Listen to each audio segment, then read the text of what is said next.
In the hangar here is XB1, history's first independently developed supersonic jet, and it's the 1/3 scale prototype for Overture, which is our 65-seat supersonic airliner, which will be the first mainstream supersonic airliner. Boom is revolutionizing high-speed traveling, and they are the first one to do real digital design and manufacturing of a new aircraft.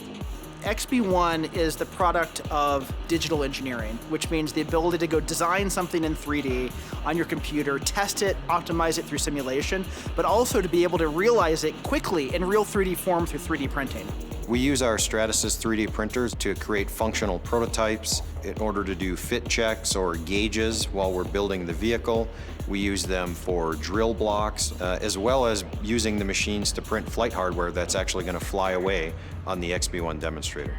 So this is XB1 supersonic demonstrator. Compared to Overture, this is 70 feet long. Overture is going to be 210 feet long.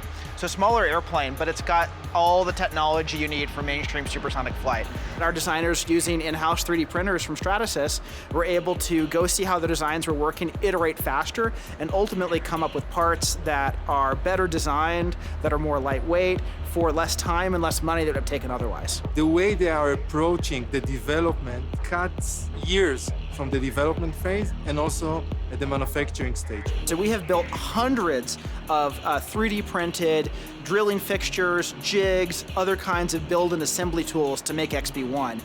This drill guide is used for drilling holes in our aft fuselage. Using the Stratasys F900 on this particular drill block saved us about $3,700, and it also saved us a significant amount of time. So instead of taking weeks for us to get a CNC 5-axis machined aluminum component in-house, from a design to part in hand, it only took us a couple of days. We deliberately keep the printers very close to the manufacturing and also very close to the engineers. So the 370 was our first one, and we put that actually upstairs with the engineers who were designing so they would understand the capabilities of the process, start to build it in their design thinking. The F900, we've used for the production parts on the airplane, and having that capability right in-house is super valuable for us. Our FDM technology is perfect because it's versatile, and you can address many different applications that are unique for aerospace. So if you're going to enable a lot more travel, and if you do that by making flights that are faster and more affordable and more convenient, people are going to travel more often. So you have to make not a little bit of progress in sustainability, but a lot. And from a design perspective, the ability to iterate faster through digital design and 3D printing lets us come up with designs that are fundamentally more efficient. This is a great example of what we are calling in Stratasys mindful manufacturing.